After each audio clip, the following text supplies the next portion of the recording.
Olá, pastor José Gonçalves por aqui. Tudo bem com você? Tudo bem com a sua família? Olha, antes de você assistir a reflexão, já clica aqui no gostei, depois deixa o seu comentário aqui na descrição. E olha, é muito importante que você se inscreva no nosso canal para que a gente consiga chegar a 1 milhão para alcançar milhões de famílias no Brasil e no mundo. Já clica aqui também no sininho para receber todas as notificações. E eu espero que esta palavra de hoje abençoe muito o seu coração. Agora, vamos para o vídeo de hoje. Eu quero falar com vocês hoje sobre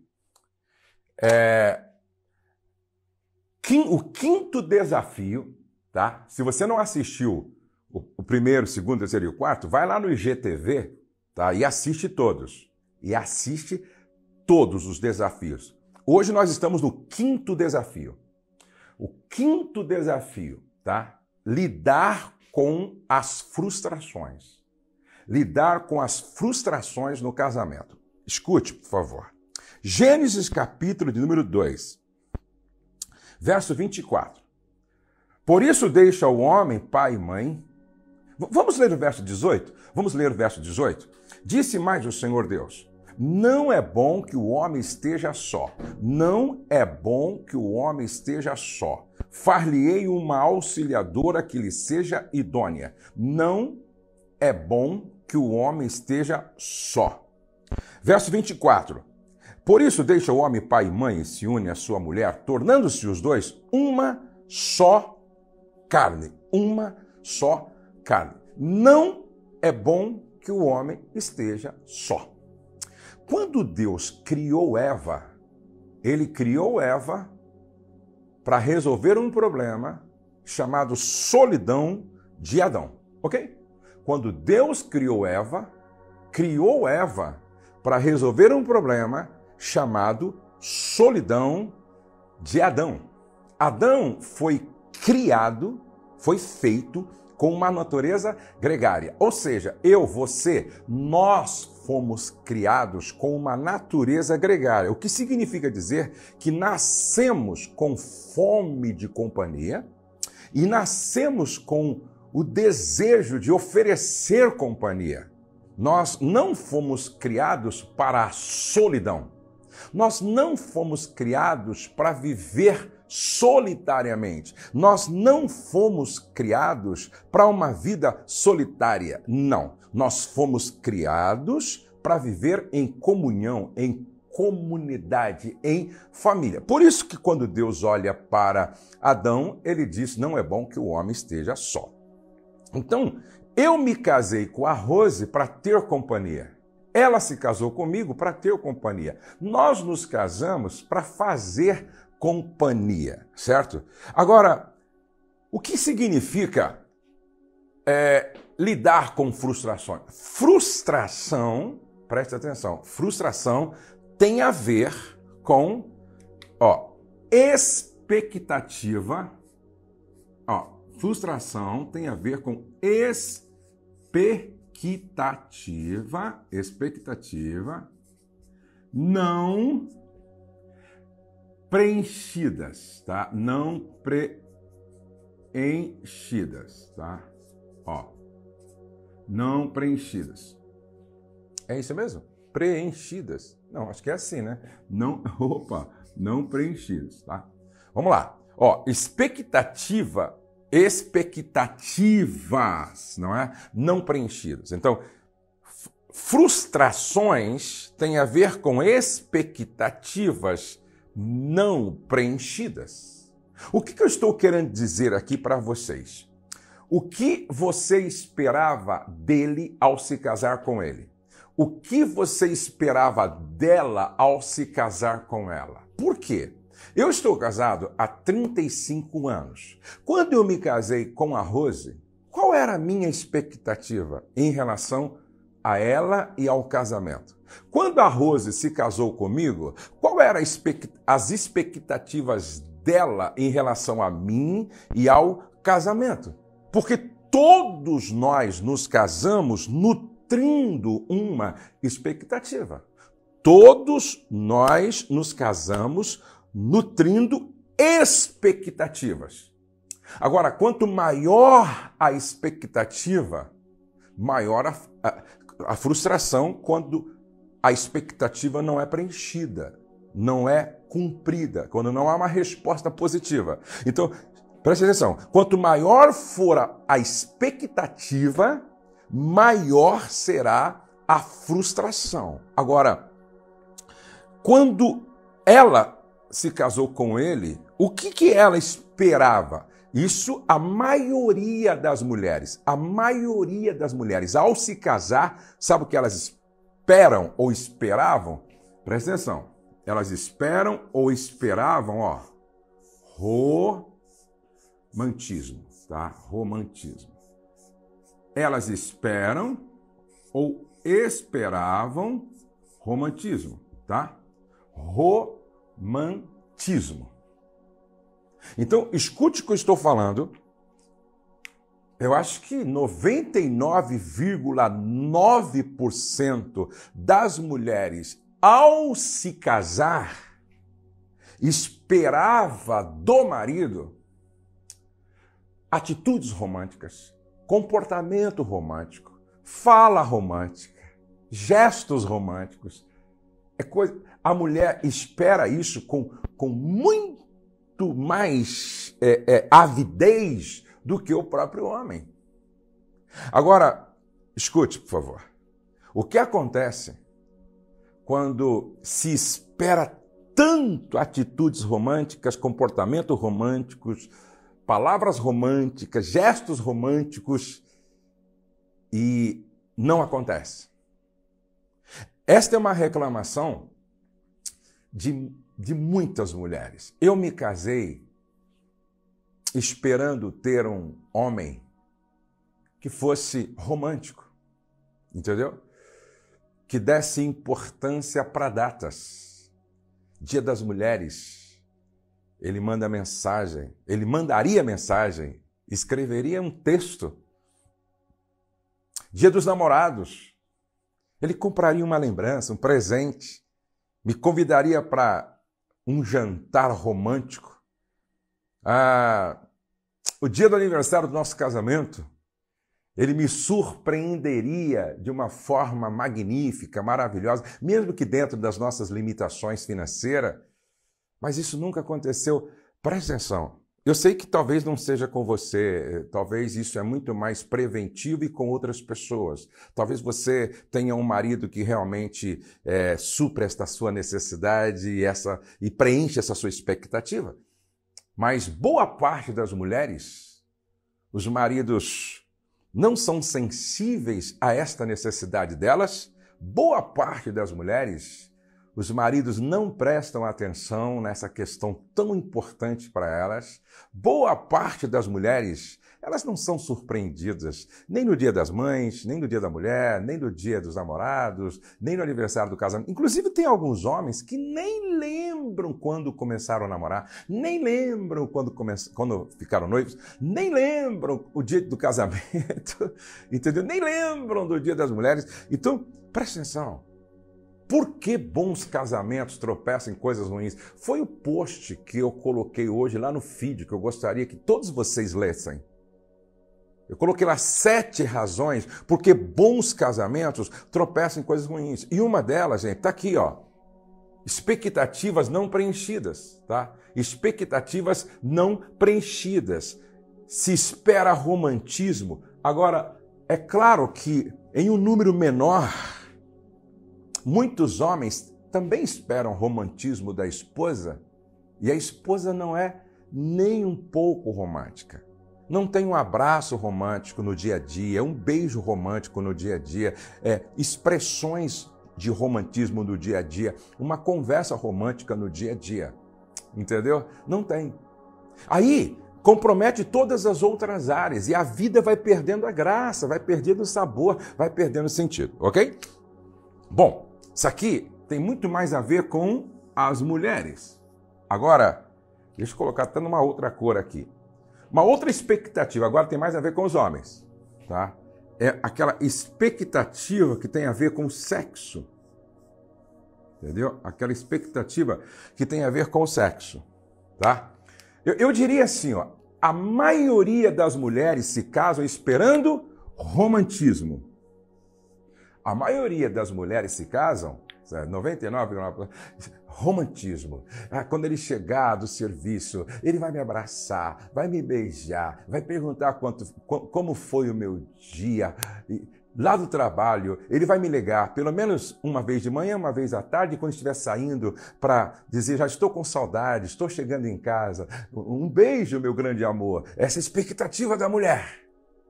Agora, a maioria dos homens se casam esperando o quê? Realização sexual. A maioria dos homens se casam esperando, assim, ter sexo com qualidade. Não é? Ter diálogo sexual com plenitude orgástica. Essa é a expectativa da maioria dos homens. Você que está chegando agora, eu estou falando sobre como lidar com as frustrações. E o que são frustrações? Expectativas não preenchidas, expectativas não atendidas. Percebe? Quanto maior a expectativa, maior a frustração. Então, escute o que eu estou dizendo. A mulher se casa sonhando com um marido romântico. O homem se casa sonhando com uma esposa que vai lhe proporcionar realização sexual. A gente namora para casar. E aí a gente casa para namorar. E descobre que depois que se casou, aí não acontece o que deveria estar acontecendo. Então, essa é uma expectativa que muitas vezes frustra o homem. Porque a mulher não gosta do que ele gosta tanto. A mulher não se interessa por aquilo que ele se interessa tanto. A mulher não se importa com aquilo que é importante para ele. E aí o casamento vai ficando realmente assim, o vinho vai virando vinagre. Entendeu? Aí a relação vai ficando morna. Aí, de repente, começa a passar na cabeça coisas que não deveria. Porque essas expectativas, tanto ele não é romântico, quanto ela não se preocupa também com a realização sexual. E uma coisa também depende da outra. Certo? Agora, vamos para a terceira expectativa que pode, para você, estar provocando uma frustração. Presta atenção. A terceira, ó. Bom, decisões. Olha, decisões, tá? Decisões juntos, tá? Decisões juntos, tá? Ó, decisões juntos. Qual era a expectativa? Qual era a expectativa dela? Ó, nós vamos tomar todas as decisões juntos. Nós vamos tomar todas as decisões que nós tomarmos vão ser em conjunto, tá? Todas as nossas decisões vão ser tomadas em conjunto. Nós não vamos decidir nada sem que seja nós dois. Nós não vamos decidir nada que não seja eu, você, conversando, discutindo, ponderando, avaliando. Vamos decidir juntos.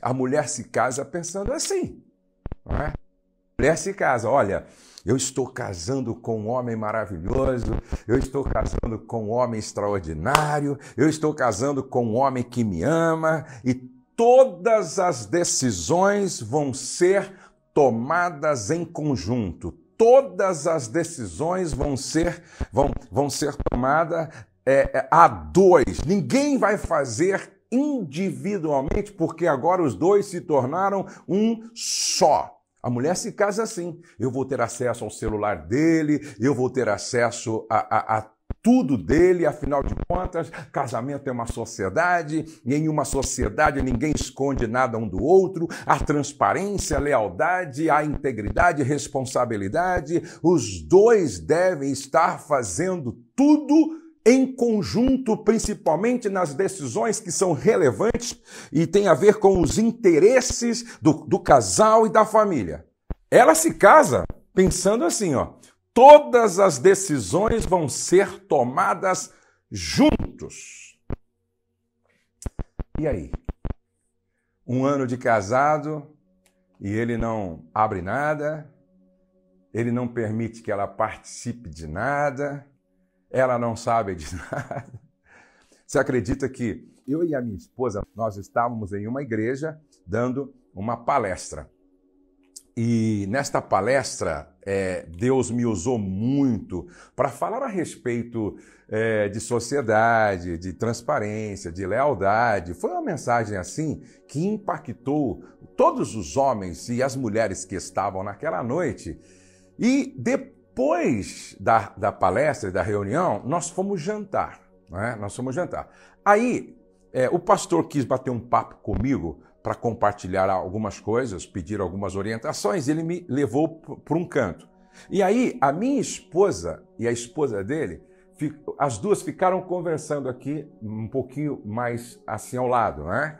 E aí, ela disse assim, a esposa desse pastor, e eles já estavam casados assim, acho que há 40 anos, se não me falha a memória, não é? Já tinham netos e tal. E netos acho que até casados já. Aí, o pastor disse assim, a pastora disse para minha esposa, Pastora Rose, a senhora acredita que eu estou casada há 40 anos com esse homem e eu não sei nada? Presta atenção.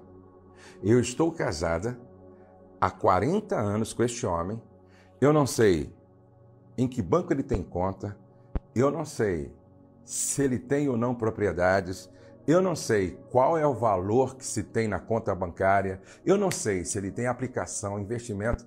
Ele não fala para mim sobre tudo que ele faz e ele também não conversa quase comigo dentro da nossa própria casa. Então, preste atenção, ela dizia assim para minha esposa, quando meu marido morrer, meus filhos vão ter surpresas. Com certeza. Quando meu marido morrer, meus filhos vão ficar surpreendidos com muita coisa, porque ele não abre, ele não fala, ele não compartilha, ele não dialoga, ele não explica. Eu não sei nada sobre meu marido. Presta atenção, eles estavam casados há mais de 40 anos, elas ficaram mais de 40 anos, e essa mulher dizia, eu não vivo como sócia dele, eu não vivo como parceira conjugal dele. Eu não vivo como alguém que faz parte da vida dele, porque ele vive a vida dele. A pergunta que fica é, isso é casamento? Não, isso não é casamento. A Bíblia diz que os dois se tornam uma só carne. E esse uma só carne não é só sexual. Não é só o encontro do pênis com a vagina. Não é só o coito, essa uma só carne, entendeu? Essa uma só carne não é só sexualmente falando, é a vida, gente. É a vida. Um dia eu decidi chamar a Rosemary para ser minha sócia conjugal. Um dia eu resolvi chamar a Rosemary para fazer parte da minha vida e eu parte da vida dela. Nós aceitamos fazer, então, uma aliança. Então, a partir desta aliança, um está ligado ao outro em tudo o que se faz. Então, as decisões são tomadas em conjunto. Percebe? Não se esconde a partir de agora nada do que diz respeito à nossa sociedade conjugal. Por quê? Porque quando se casa, nutrindo essa expectativa aqui, ó, todas as decisões vão ser tomadas juntos. E, de repente, cada um começa a fazer como bem entende, sem compartilhar com o outro, o final disso se chama divórcio, separação ou uma vida a dois morta. Tem muitos casais que estão dentro da mesma casa, mas o casamento já morreu. Tem muitos casais que não se separaram, estão dormindo na mesma cama, mas o casamento está morto. Estão tomando café na mesma mesa, mas o casamento está morto. Estão debaixo do mesmo teto, mas o casamento está morto. Não há cumplicidade, não há transparência, não há prestação de conta, não há lealdade, não há participação em conjunto. Não. Presta atenção, gente. Em um casamento onde o marido não dá importância para a opinião da esposa, o marido não dá importância para o ponto de vista da esposa, não dá importância pela condição como uma sócia, não dá importância, e ele faz como ele bem entende, do jeito que ele quer, e ninguém tem nada a ver com isso. Isso não é casamento. Presta atenção, isso não é casamento, gente. Isso é qualquer outra coisa menos casamento, porque casamento é sociedade conjugal. Os dois se tornam uma só carne. E por incrível que pareça, eu vejo alguns homens não crentes com mais consciência em relação a isso do que pastor, às vezes, como marido. Entendeu? Ou diácono, presbítero, ou um crente. Às vezes eu vejo algumas pessoas não evangélicas que vivem mais isso, mais essa realidade como conjugal, como sociedade, do que pessoas que são evangélicas, que lêem a Bíblia, que oram, que falam com Deus, que conhecem a palavra. Como é no seu casamento? Como é na sua família? Tá? Então, presta atenção, lidar com frustrações. Você que chegou agora, eu estou falando sobre o 5º desafio do casamento. Se você não assistiu 1, 2, 3 e 4, está lá no IGTV, lá no feed, vai lá, assiste todos. É bom que você assista todos os desafios, vai te ajudar muito. Hoje eu estou falando do 5º desafio, tá? Do 5º desafio. Como lidar com as frustrações. O que são frustrações? Expectativas não cumpridas. Frustrações são expectativas não cumpridas. Então, primeiro, toda mulher se casa esperando romantismo. Quando isso não acontece, ela vive frustrada. Ela vive frustrada. Ela vive com uma carência crônica que a vulnerabiliza todo dia. Aí o marido se casa, o homem se casa, esperando, poxa, a minha esposa vai se importar por aquilo que é importante para mim. Ou a minha esposa vai se preocupar com eu me preocupo. A minha esposa vai me atender sexualmente. Ou a minha esposa vai me proporcionar, vai ser criativa na hora do ato sexual, vai ser participativa. Aí a esposa não demonstra nenhum interesse, nenhum sinal, nenhuma importância. Aí, a esposa também espera que tomem decisões juntos. Vamos tomar as decisões em conjunto. Ela se casa assim, tudo que a gente fizer vai ser a 2. Tudo que a gente decidir vai ser a 2. Tudo que a gente comprar vai ser a 2. Tudo que a gente vender vai ser a 2. Tudo que a gente planejar vai ser a 2. De repente, ela percebe que o que menos importa para o marido é a opinião dela, é o ponto de vista dela, é a decisão dela. Ou então, ao contrário, eu penso que é bem menor o número de casos onde a mulher não presta conta de nada, mas tem muitas mulheres também que não prestam conta de nada. Inclusive, tem algumas que vão ao shopping, compram roupa, depois coloca lá nas anotações açougue, para o marido não descobrir o que era, onde foi, por que foi. Ok? Vamos ver qual é a quarta, tá? A quarta expectativa, a família. A família. Tá? Então, de repente, ele casou-se com ela pensando assim, ela vai amar minha família, ela vai querer bem minha família, ela vai tratar bem minha família, ela vai receber aqui em casa minha família, nós vamos ter momentos maravilhosos com a minha família. E aí ele percebe que, muito pelo contrário, ao se casar com ela, ela se tornou uma inimiga da família dele. E aí começa a confusão. Qual era a expectativa dele? Ela vai honrar minha família, ela vai honrar meus pais, ela vai tratar bem minha família, ela vai respeitar minha família, ela vai tratar com dignidade os meus irmãos, minhas irmãs, meu pai e minha mãe. E aí, de repente, essa expectativa dele vira numa grande frustração, porque ela simplesmente rejeita, fala mal, menospreza, não recebe, não hospeda. Ou então é ele. Não é que ela também nutria essa expectativa. Ele vai amar meus irmãos, minhas irmãs, ele vai tratar com respeito meus pais. Olha o que eu ouvi. Gente, eu ouvi uma coisa outro dia que me chocou. Eu fiquei assim, eu fiquei arrasado quando eu ouvi aquilo. Diz que a mãe de uma esposa, ela veio visitar a esposa de uma cidade que ficava bem longe da onde a filha morava. Uma cidade que ficava muito longe da onde a filha morava. Não é? Então a mãe veio de longe visitar a filha. Não veio visitar a filha. E ela já veio preparada para ficar 2 ou 3 dias. Por quê? Porque era muito longe.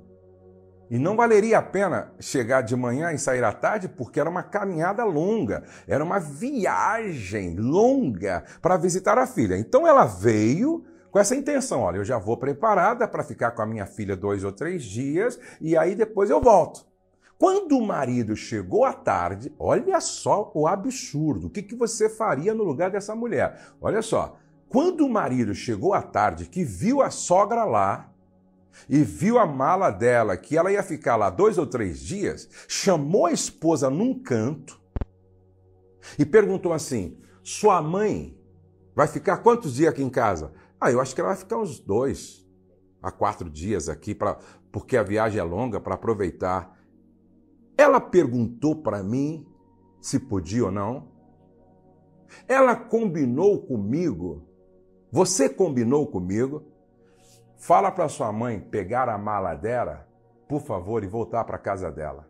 Ela não falou comigo, você não falou comigo, não planejou, então, por favor, quem manda aqui nessa casa sou eu. Fala para ela pegar as coisas dela e voltar para a casa dela, e quando ela quiser ficar aqui alguns dias, pede para ela falar comigo. Esse homem não tem coração. Esse homem não tem alma. Quem age desta forma não é gente. Presta atenção, não é gente. Presta atenção, não justifica. Não, mas é uma pessoa... Não justifica. Presta atenção, não justifica. É a mãe da minha esposa. Presta atenção, não justifica. Um homem que age assim... Eu espero que eu não esteja falando com nenhum homem que age assim, certo? Eu espero que isso aqui seja só de caráter preventivo, porque um homem que age assim é um estúpido. Um homem que age assim não ama nem ele mesmo. Um homem que age assim não justifica, gente. Alguém que age desta forma, me perdoe, mas não faz sentido, não justifica. Não, mas a minha sogra é complicada. Não justifica. Mandar a mãe da esposa embora, tipo assim, à noite, que mora distante, só porque veio passar 2, 3 dias para aproveitar a viagem. O cara, só porque a mulher não avisou de forma antecipada para ele, a esposa de repente não falou com ele. Aqui na minha casa, preste atenção, se acontece isso comigo, eu poderia até dizer assim, querida, eu tinha algo programado e a sua mãe veio sem você me comunicar e de repente nós vamos ter que se reorganizar numa agenda. Mas vamos fazer o seguinte, deixa a sua mãe aí, pede para passar aí 3 dias, a gente resolve aqui. Da próxima vez, fala comigo, porque eu tinha um compromisso, nós tínhamos alguma coisa aqui que seria feita e a gente precisava se programar e aí a gente pediria para ela vir um pouco depois, um pouco antes, a gente combinaria. Mas já que ela veio, vamos resolver isso aqui. Afinal de contas, é a sua mãe e eu gostaria que fizesse o mesmo com a minha mãe. Quantos casais estão vivendo um inferno por falta desta compreensão e desta consciência? E por último, devocional. Devocional. Quantos maridos, quantas esposas casaram pensando assim, ele vai orar comigo todo dia, ela vai orar comigo todo dia. Quantos casais casaram pensando assim, ele vai orar comigo todos os dias. Na minha casa vai ter oração no almoço, oração no jantar, vai ter oração no café, vai ter leitura bíblica pela manhã, nós vamos contar histórias da Bíblia para as crianças à noite e de repente casa-se. O marido nunca orou com a esposa nunca orou com o marido, nunca leram a Bíblia junto, não oram de manhã, não oram à tarde, não oram no café, não oram no jantar, não se envolve com a vida da igreja. Aí a gente tem uma frustração desse tamanho. Josué, como resolver isso? Primeiro, você precisa ouvir uma palavra como essa. Segundo, você precisa sentar com o seu cônjuge e dizer: vamos melhorar? Decisão decide o nosso destino. Vamos corrigir? Decisão decide o nosso destino. Vamos rever. Vamos fazer um inventário da nossa vida. Como é que nós estamos de 1 a 10? Como é que nós estamos? E qual é a minha parte? Será que Deus não está falando com os homens sobre romantismo? Será que Deus não está falando com as mulheres sobre a sua participação, sua atitude em relação ao sexo? Será que Deus não está falando com o casal nesta manhã sobre decisões juntos? Que tal você, marido, dizer para você mesmo: nunca mais eu tomo uma decisão sem ouvir minha mulher. Nunca mais eu faço uma escolha sem ouvir minha mulher. Nunca mais eu dou um passo em direção a uma decisão importante sem ouvir minha mulher. Que tal? Que tal a mulher dizer assim: meu amor, como é que eu posso melhorar sexualmente? Ou que tal os dois conversarem e pedir perdão? Me perdoa porque eu não tenho honrado a sua família como deveria. Me perdoe porque eu não tenho honrado seus pais como deveria. E eu vou mudar. E olha, vamos começar a orar, ler a Bíblia. Vamos começar a praticar o culto doméstico, devocional em casa. Vamos mudar tudo isso. Você está pronto? Não faz sentido você ouvir tudo o que você ouviu hoje e continuar a mesma.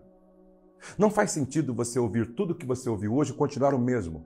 Nós não estamos aqui apenas para um bate-papo na informalidade. Nós estamos aqui porque queremos implantar a cultura do reino de Deus em todas as famílias do Brasil e do mundo. E eu quero convidar você para esse desafio. Eu tenho certeza que essa palavra tocou o seu coração. Eu tenho certeza que esse vídeo fez muito sentido para a sua vida. E você percebeu que nós já passamos de 900 mil inscritos aqui no canal. Nós podemos logo chegar a 1 milhão. Isso significa milhares e milhares de pessoas e famílias alcançadas. Você pode fazer parte disso. Então, clica aqui no gostei, clica no sininho para receber todas as notificações, se inscreva no canal se você ainda não se inscreveu, divulgue o nosso trabalho na sua família, na sua vizinhança e na sua igreja. Faça parte desse grande movimento que tem como propósito central a implantação da cultura do reino de Deus